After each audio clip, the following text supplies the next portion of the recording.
नमस्कार। Instagram followers तो हैं, लेकिन क्या वो एक असली इनकम स्ट्रीम बन पा रहे हैं?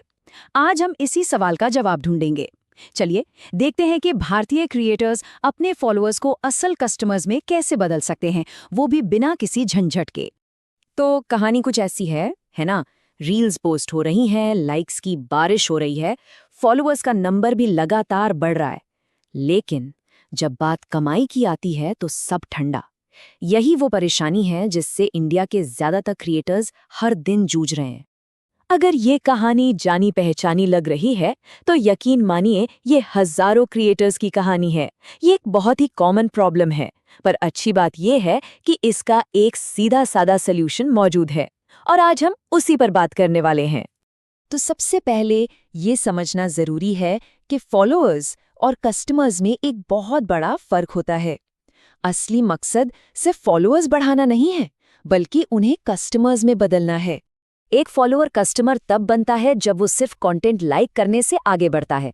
मतलब जब वो दिए गए लिंक पर क्लिक करता है, प्रोडक्ट देखता है और असल में खरीदारी पूरी करता है। यहीं से असली कमाई शुरू होती है, सिर्फ एंगेजमेंट से नहीं बल्कि एक्चुअल सेल्स से। तो सवाल ये है कि ये होगा कैसे? तो सबसे बड़ा सवाल, आखिर लोग खरीद क्यों नहीं रहे हैं? मतलब ऑडियंस है, एंगेजमेंट भी है, तो फिर सेल्स कहाँ अटक रही हैं? इसके 4 मुख्य कारण हैं। चलिए देखते हैं। पहला, फॉलोअर्स को पता ही नहीं है कि खरीदना कहाँ से है, कोई एक क्लियर जगह ही नहीं है। दूसरा, उनके पास किसी क्रिएटर के लिंक से खरीदने की कोई ठोस वजह ही नहीं है। तीसरा, हर पोस्ट में उन्हें ये नहीं बताया जा रहा कि अब करना क्या है। और चौथा, एक साथ इतने सारे प्रोडक्ट्स दिखा दिए जाते हैं कि वो कंफ्यूज हो जाते हैं। और एक बात याद रखिए, कंफ्यूज्ड लोग कभी कुछ नहीं खरीदते। तो इन सारी प्रॉब्लम्स को ठीक कैसे किया जाए? इसका जवाब है एक 6 स्टेप सिस्टम में। ये एक ऐसा स्ट्रक्चर्ड तरीका है जो इन सभी मुश्किलों को एक एक करके खत्म करने के लिए ही बनाया गया है। ये है वो 6 स्टेप्स।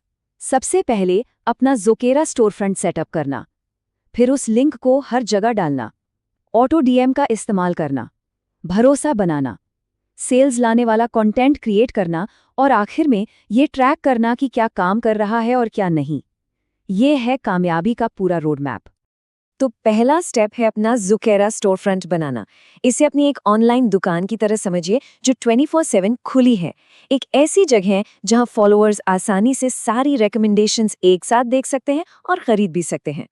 ये वो सबसे जरूरी सवाल है जिसका जवाब हर क्रिएटर को अपने ऑडियंस के लिए ढूंढना ही पड़ता है।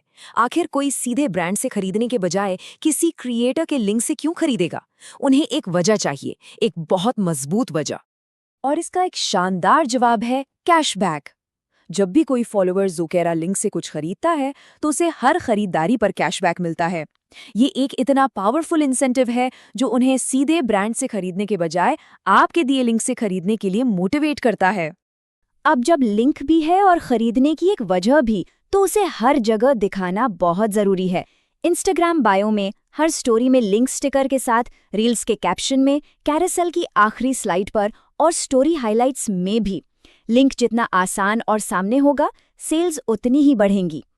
ज़ोकेरा का ऑटो डीएम फीचर एक ऐसा टूल है जिसे अक्सर लोग नज़रअंदाज कर देते हैं, लेकिन ये बहुत पावरफुल है। जब कोई स्टोरी पर एक कीवर्ड से रिप्लाई करता है, मान लीजिए लिंक, तो उसे तुरंत प्रोडक्ट लिंक डीएम में मिल जाता है। कोई मैनुअल काम नहीं, कोई मौका नहीं चूकता। कमाल है ना? लोग उन क्रिएटर से खरीदते हैं जिन पर वो भरोसा करते हैं, और भरोसा बनाने के लिए ईमानदार रिव्यूज देने होंगे, छोटे प्रोडक्ट डेमो बनाने होंगे और बिफोर आफ्टर जैसा दमदार कंटेंट पोस्ट करना होगा। और हाँ, हमेशा हर कंटेंट के आखिर में एक क्लियर कॉल टू एक्शन देना है। और आखिरी स्टेप, डेटा का इस्तेमाल करना। ज़ोकेरा के एनालिटिक्स से ये ट्रैक करना कि कौन से प्रोडक्ट सबसे ज़्यादा बिक रहे हैं और किस तरह का कंटेंट सेल्स ला रहा है। जो काम कर रहा है उस पर ज़्यादा फोकस करना है और जो नहीं कर रहा उसे बदल देना है। अच्छा, अब ये जानना भी तो ज़रूरी है कि भारतीय बाजार में आखिर कौन सी प्रोडक्ट कैटेगरी सबसे अच्छा परफॉर्म करती हैं, ताकि मेहनत सही जगह पर लगे। इंडियन क्रिएटर्स के लिए कुछ नीश बाकियों के मुकाबले कहीं ज़्यादा फायदेमंद हैं। फैशन, ब्यूटी, फिटनेस से लेकर टेक गैजेट्स तक, ये वो कैटेगरीज हैं जहां ऑडियंस खरीदने के लिए हमेशा तैयार रहती है। चलिए जरा देखते हैं कि ये नीश क्यों काम करते हैं। फैशन में लोग ब्रांड के एड से ज़्यादा क्रिएटर्स पर भरोसा करते हैं। स्किन केयर और ब्यूटी में बिफोर आफ्टर वाला कंटेंट जबरदस्त क्लिक्स लाता है।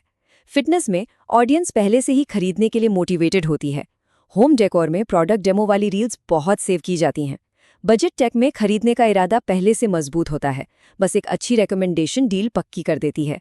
और मॉम एंड बेबी तो एक बहुत हाई ट्रस्ट नीश है, जहां माएँ क्रिएटर्स की सलाह पर तुरंत एक्शन लेती हैं। आखिर में चलिए उन आम गलतियों पर एक नजर डालते हैं जो सारी मेहनत पर पानी फेर सकती हैं।